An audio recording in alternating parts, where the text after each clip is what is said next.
चला आपण आज इडलीच्या पिठापासून पंच डोसा कसा बनवायचा ते तुम्हाला सांगेल, मऊ लुसलुशीत खूप छान प्रकारे. थोडंसं पाणी मारूया कारण डोसा छान प्रकारे आपलं पंच डोसा बनेल. हे असं कपड्यानं पुसून घ्यायचं व्यवस्थित.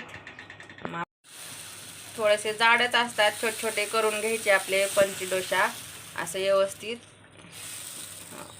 आता ह्याला आपण थोडंसं साईडने तेल सोडूया आणि मग नंतर 2 मिनिटांनी हे करू, पलटूया. आपण तेल सोडायचं असं. मिनटं झाले आहेत, आता आपण याला पलटूया.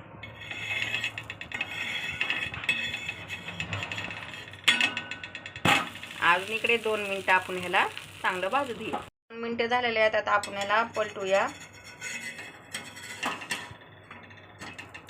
खूप प्रकारे छान झाले. आता हे आपण ह्याच्यात आता चटणी बनवूया. ह्याची चटणीसाठी लागणारे साहित्य हे 1 वाटी शेंगदाणे, 2 लसणाचे कुडी, थोडीशी अद्रक आणि हे कोथिंबीर. हे मिक्सरच्या भांड्यात टाकून थोडंसं पाणी टाकून तुम्ही मिक्स करून घ्या.